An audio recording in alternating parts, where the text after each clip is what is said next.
You're listening to the A Bit From Within podcast with Felicia Marty. But if we don't take care of ourselves, if you don't eventually come back to that space where you say, hey, you got to fend for yourself for a little bit while I take care of me. If you don't know what those things are that take care of yourself, then that's where you need to begin. Good morning, or at least it is when I'm recording. It's a morning time. Hello, and thank you so much for joining me today for a new episode of the A Bit From Within podcast. I am Felicia Marty. For those of you who don't know me, I am a small business owner in Denver, Colorado, and I not only do wedding photography and other kinds of photography, but I also run this business called A Bit From Within. And it started out as a Patreon after my yoga studio closed during the pandemic in 2020. It was a way for me to be able to teach online yoga, and then I was able to also do meditations, and I decided to start this podcast as a place where I could share a little bit of what was going on in my world and really hope that it could, just resonate with somebody else. And that's one of my favorite parts of being a human is I'm one of those people that I love coffee chats, which is probably one of the reasons that I love podcasts, because I almost feel like you're having these really just lovely conversations with someone, even though obviously when you're listening to it, it's a little one-sided. But in my experience, it doesn't feel that way in my own head. It feels like being able to really listen to someone makes me realize things about myself or think about things differently in a way that makes me excited or feel like I've learned something or I've taken something away. And so that's what I'm here doing. And I'm so excited that you tuned in for today's episode. The last week has been such a whirlwind. In fact, I said to Dave last night, I feel like last Monday happened and I had my feet beneath me and I was feeling like motivated and transformation and change, and I feel like the way is clear, and I did all these things, and you can listen to last week's episode to hear more on that.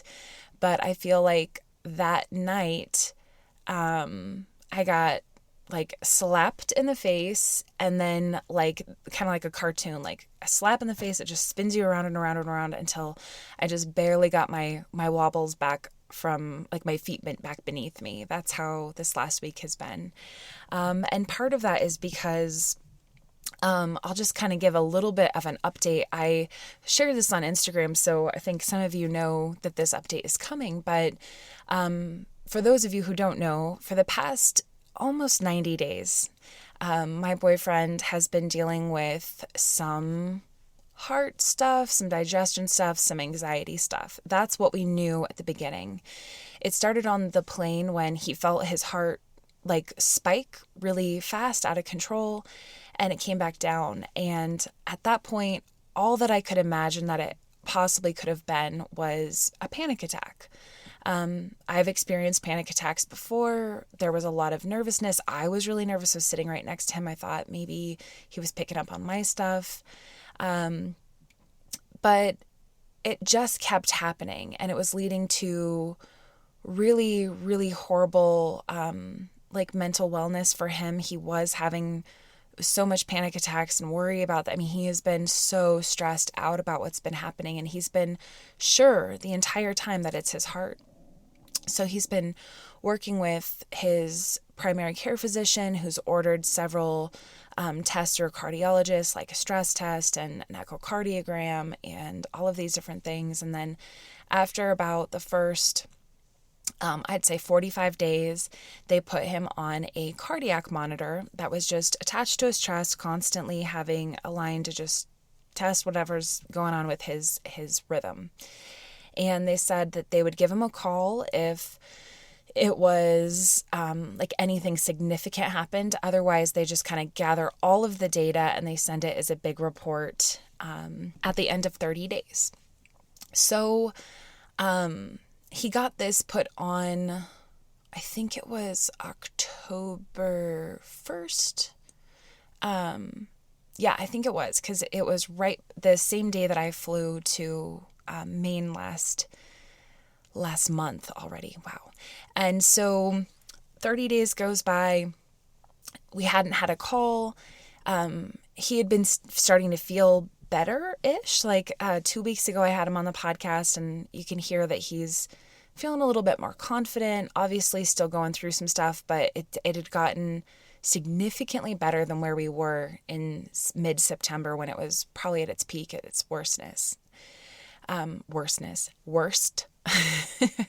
See, I'm a human grabbing all the wrong words. Anyway, but so Monday night, I was in a meeting, and he was making dinner. He had had a really great day. He had seen his primary care physician that morning. He had had a good conversation with them. I didn't know this until later, but he decided to treat himself to a giant iced coffee, which I cannot believe that he did, because he had not been having any caffeine pretty much since the second week of August. And so you could tell he was feeling himself. And that's exactly how he described it. He's like, I was just feeling myself. I was feeling like maybe this is behind me. Maybe this is mental. Like, I've got this. And he went and worked out. And about an hour later, while I was in my meeting, he had one of these things that happens with his heart where now he's like describing it a little bit differently, I think with the help of figuring out what it is, but it's kind of like a sharp pain, and then the heart like goes up really, really fast, and then it starts to come back down. And when I came out of my meeting, he was like, hey, this thing happened. I recorded it, but I'm pretty worried, or I'm feeling like I haven't had these. I'm like, okay, like it's okay.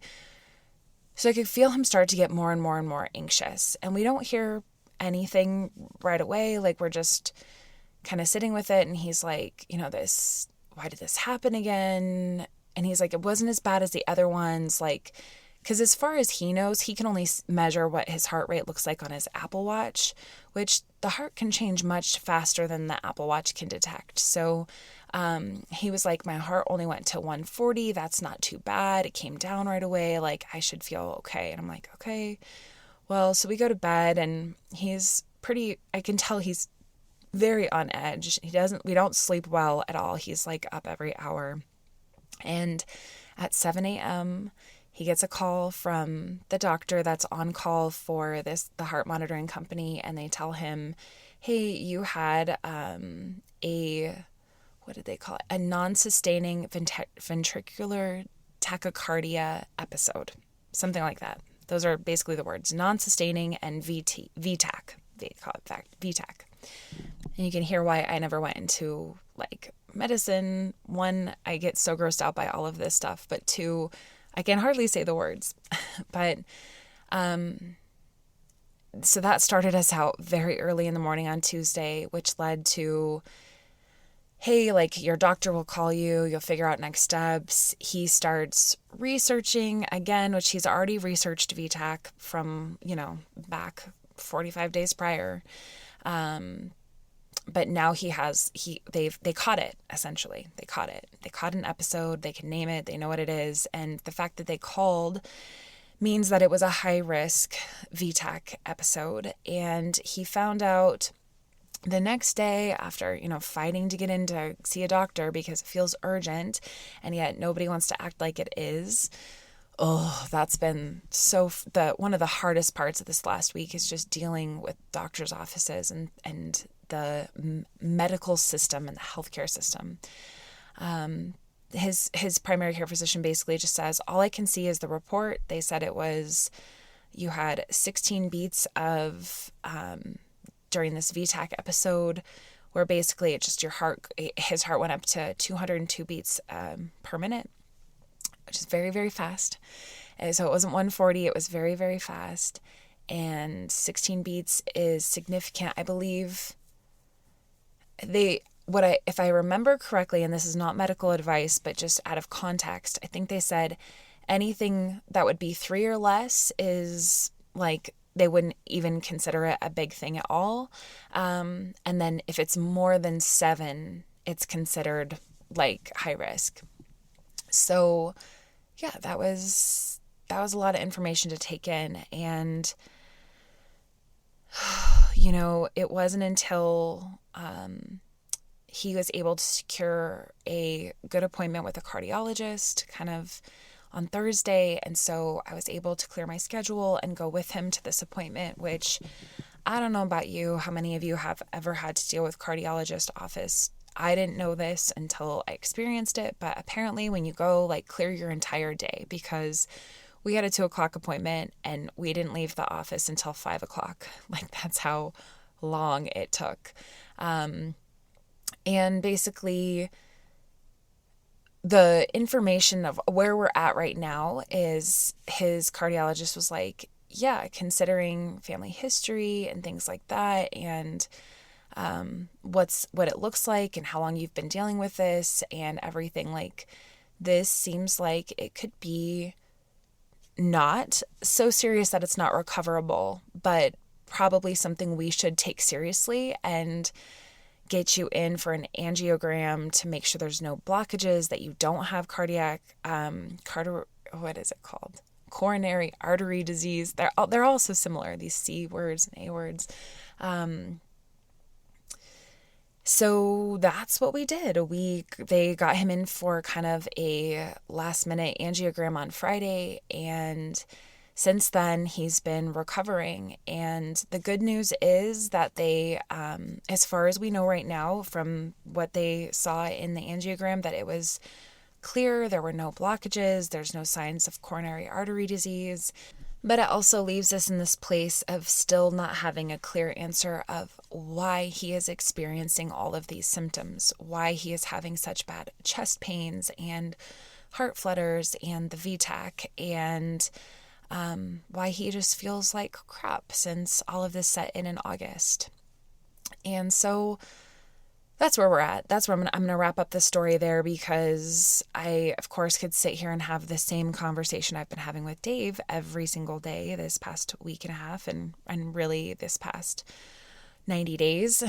But as this is me sharing a bit from within, I just feel like all of this information just really slapped us upside the head.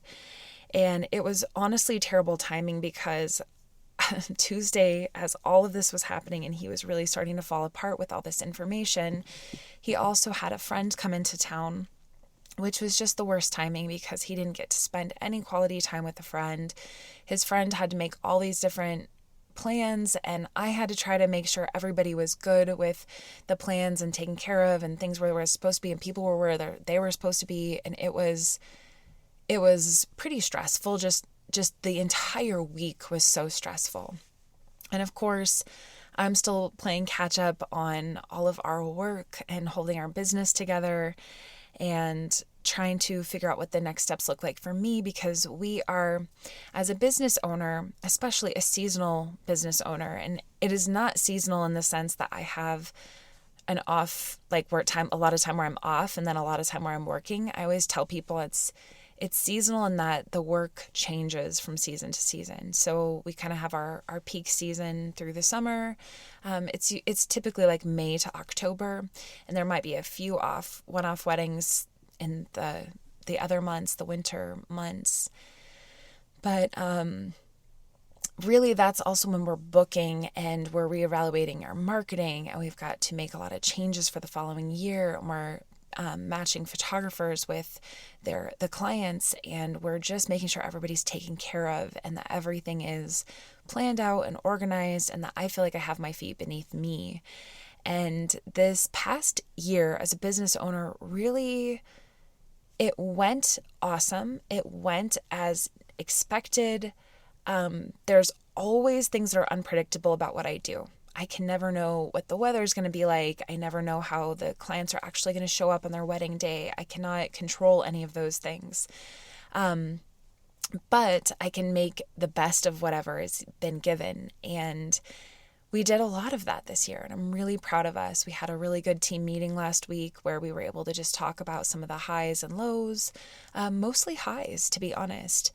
But for me, I've realized that the scale and pace that I've been working at doesn't match with what I want for the future. And so I'm also quickly trying to refigure that out, because unfortunately, in the wedding photography business, you have to be thinking the decisions you make right now are the decisions that you'll get to experience about a year from now.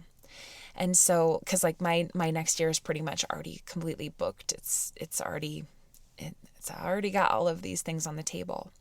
And so I do feel this large sense of urgency that to figure out what I need to do and what I want to do, or at least a general plan, so that I can be able to live that before too long. Because when you think of it, like, you want it now. I always think of that When Harry Met Sally, a movie, that quote by that Billy Crystal who plays Harry. He says, he's like, when you find the love of your life, you want the rest of your life to start as quickly as possible. Something like that.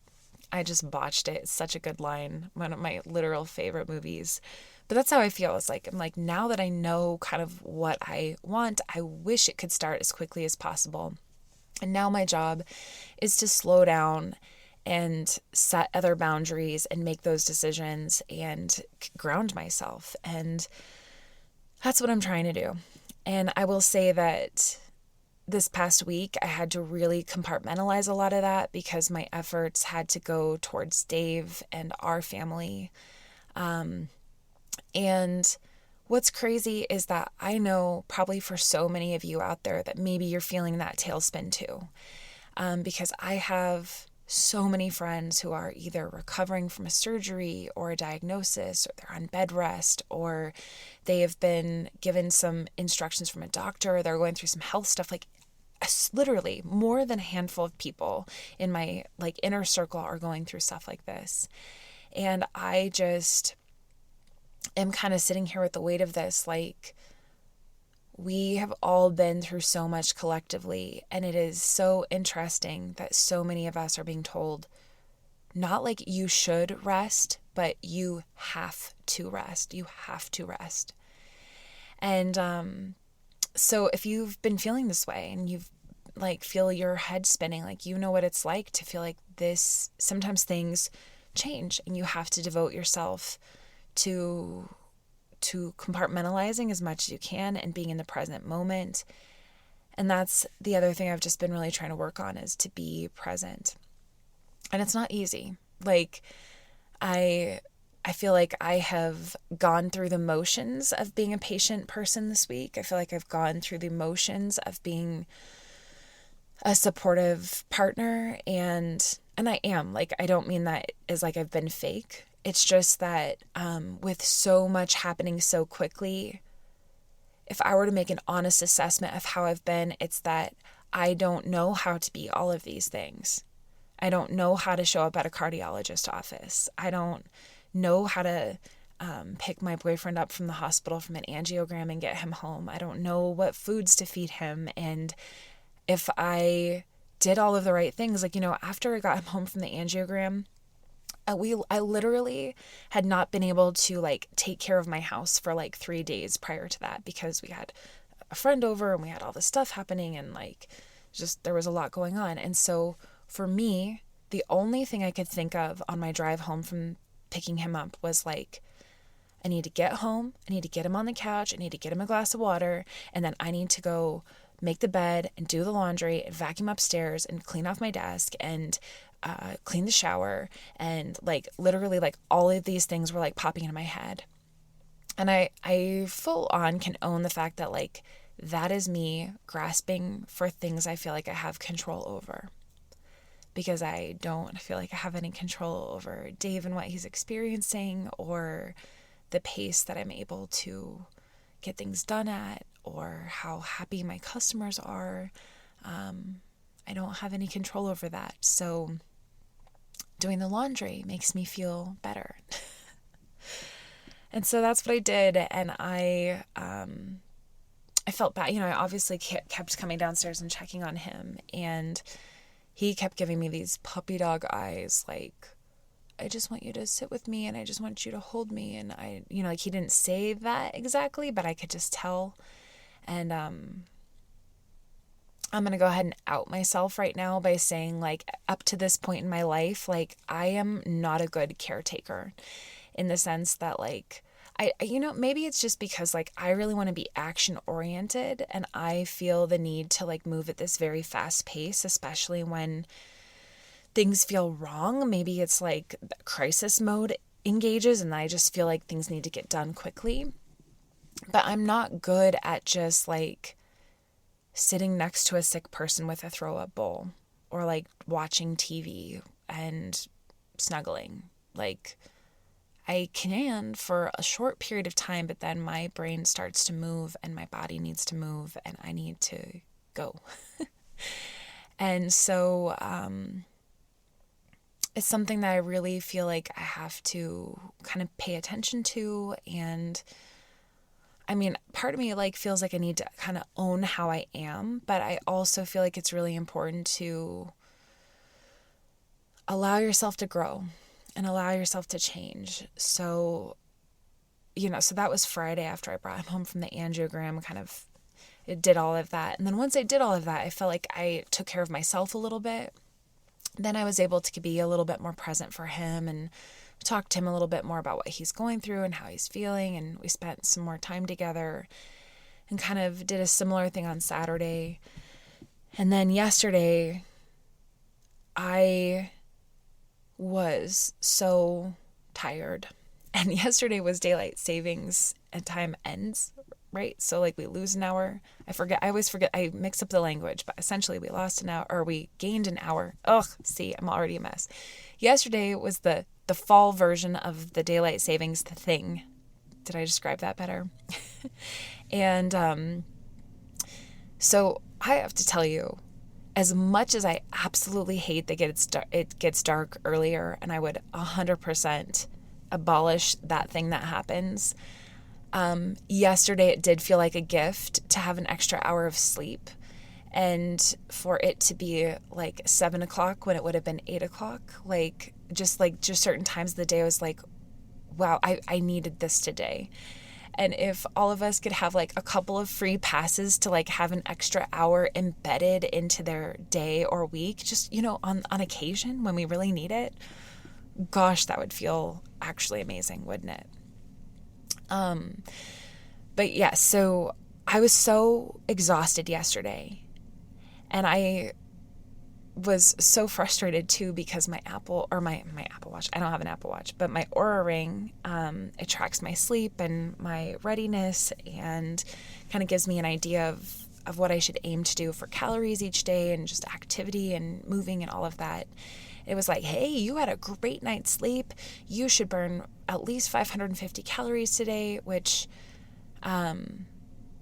lately, this past week, like that is a hard target to hit for me. And I was like, I do feel this restless energy. Like I just want to go run, or I just want to go be active, or I just want to work out. But I also feel so tired, and I feel like I can't. And literally the word I can't right now, not I can't ever, but I can't right now, is the word that was like took over me yesterday. And I had people texting me, and I could literally barely read the text messages. I had people calling me. I couldn't call back. I was just like, I can't right now. I have nothing to say. I don't have the space for any conversation. I can't repeat what I've been going through. I can't say how I am. I can't anything. I just needed a break. And it wasn't bad. I wasn't having a crisis. It was nothing wrong. I just needed space. And what's so funny is I thought to myself when I went to bed last night, I was like, is this how it's going to be? Like, am I going to feel this way all week? And I woke up this morning and I just felt so much better.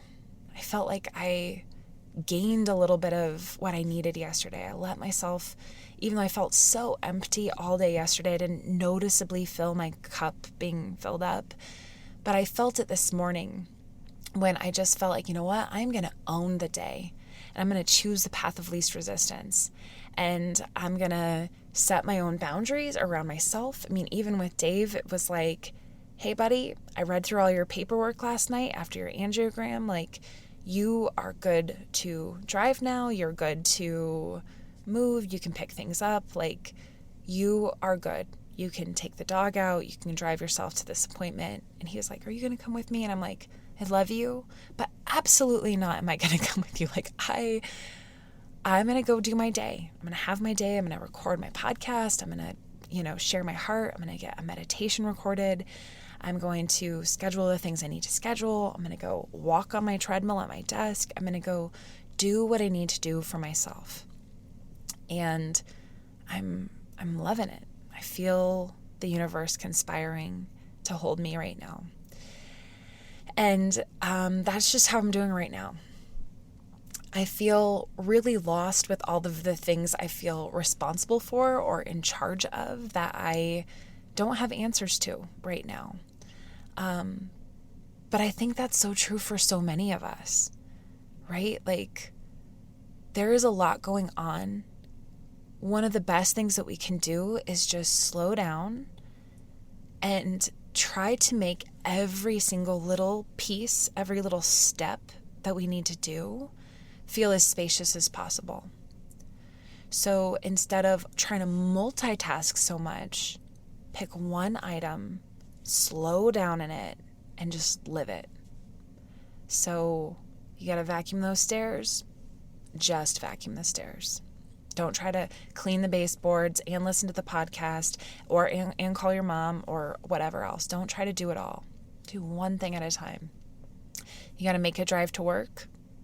Enjoy that drive to work. And it doesn't mean you can't put on a podcast or an audiobook or something like that, but you are moving with intention to enjoy that drive. You're going to be present. You're going to notice what's around you. You're going to notice how you feel in time and space, right?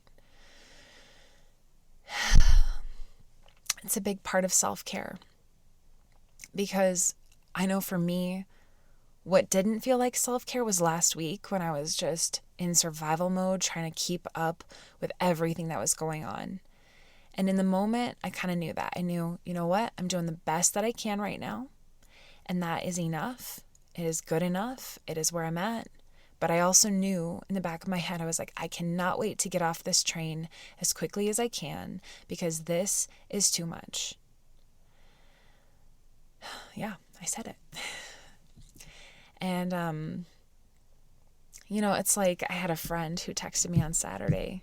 She must have intuitively kind of known that I was spiraling a little bit. And she said, you have to put on your own oxygen mask first.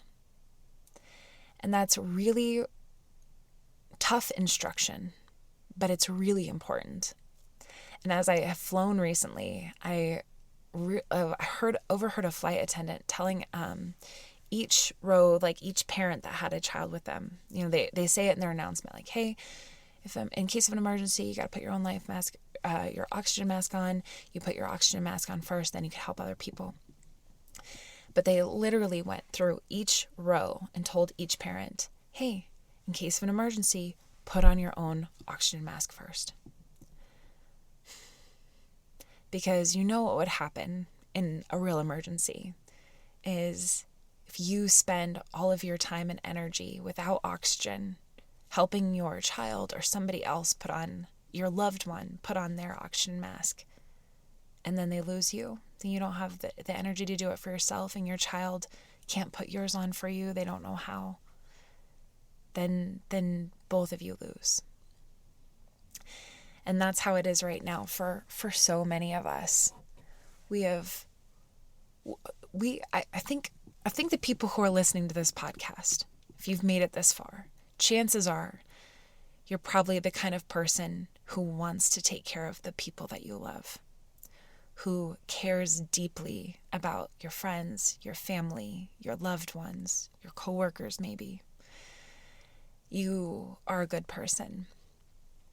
And when you're a good person, it can be tricky to think of putting yourself first, because it might feel selfish or bad, or because you're a generous person, or because you were taught that your needs come last. There could be a whole list of reasons why. But if we don't take care of ourselves, and that doesn't mean you can't set things aside while somebody who loves you really needs you. But if you don't eventually come back to that space where you say, hey, you got to fend for yourself for a little bit while I take care of me. if you don't know what those things are that take care of yourself, then that's where you need to begin. And that's the road I'm on right now, because even though I've been saying this same old thing for so long, I'm still experiencing the struggle with it. I'm still experiencing the fact that, like, I probably know it would be better for me to go do a restorative yoga class and reset my nervous system right now, but I don't have time for that, right? Or the truth is that I can't seem to make it a priority right now. But I can sit down and breathe. But I can reclaim some of my time and not do that car ride, not do that errand with somebody else. I can take a day without my phone so that I can just be inside my own head and recalibrate a little bit and not have to explain. And I don't have to apologize for it. I don't have to beat myself up over it. I can just let it be this acknowledgement of me taking care of me, of putting my own oxygen mask on first. And if it's inconvenient for somebody else, that they can deal with it. Something that I'm really, really learning to deal with is learning to be okay with other people's discomfort, right? It's not something I'm good at, but it's something that I think is really important to get used to, and not taking it on and not acting like it's your job to fix it. So that's where I'm at today, you guys. And here we are, 30 minutes in, and I didn't give an astro check-in or anything like that. And we'll begin to wrap up, and I'll just say that last week we did have this new moon, and it was a powerful new moon in Scorpio. And we're getting ready. We're 1 week away from this full moon inside of Taurus. It'll be a full moon in Taurus while the sun is in Scorpio. And it is actually our first lunar eclipse in this sign, these signs. So be prepared for change and for transformation. And if you check out my last lunar guide, you can find it at abitfromwithin.com under monthly new moon guide. There's also like a standalone new moon guide, but this is the monthly new moon guide, and it's for free. So download it and check out. There's a page where I wrote instructions on how to look up your own natal chart and to find the Taurus Scorpio axis in your chart, which basically might show you can kind of use the chart that I included there to kind of look at some different areas in which you might feel like you have some stuff coming up over the next like 18 months or so. It could be kind of a fun exercise if you're into that kind of thing. So yeah, there's that going. And right now, because we're in this week coming off of this new moon, we're in this, I like to call it the new moon phase, where we are actively working on our new intentions. So this is a great time to do the thing where you own yourself, you own your boundaries, you're setting those affirmations, you're actively working on yourself. And yeah, that'll lead us to the full moon when it's time to kind of look at it all and celebrate our successes and reassess what we need and let go of what we need. And that'll be next week. So, let's do a card reading, shall we? Today feels like the perfect day for this Wild Offerings deck. This is the Wild Offerings Oracle by Tasha Silver. This is one of my favorites to do readings from. So let's just see what message that the universe has for us. I've never got this card before. It says, creative blocks. If you are an artist of any kind, you can offer all work to the divine, making it God's alone. I offer this for the highest good to benefit the planet. Release me from any blocks and restrictions. May this serve all who need. I love that, and I'm finding a little smile on my face right now. Creativity is one of my top personal values personally. And part of the reason why is because I feel like creativity is not about creating art It's not about being a musician or an artist or a writer or anything like that. It's about being a human and embracing the part of ourselves that can think about things differently. And yes, sometimes that comes out as expression, creative expression, right? Like art. But sometimes it can come across as rearranging your day, reorganizing your closet,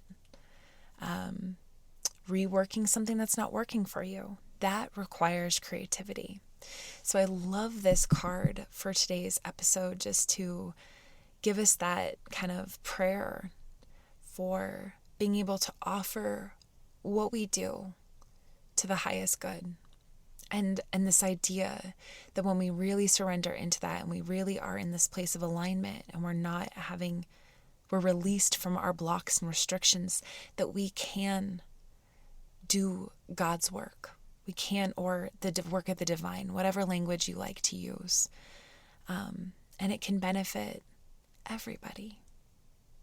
That's putting on your own life mask first, right? All right, you guys, that's it for today. Thank you so much for joining me. If you love this podcast, or if it resonates with you, if you know anybody else in your life that you want to share it with, that would mean the world to me.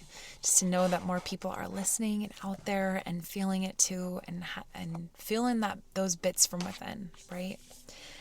You can always follow me along on Instagram at a bit from within. Sorry, I'm just stumbling over my words.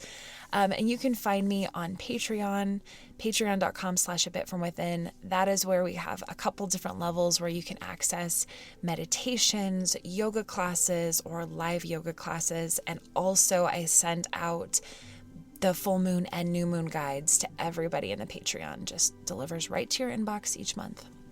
So if you're interested in that, check that out. And yeah, that's how to get a hold of me. In the meantime, I will be sending you lots of love and lots of energy for you to set the boundaries that you need to protect yourself so that you can find your wins. Until next time.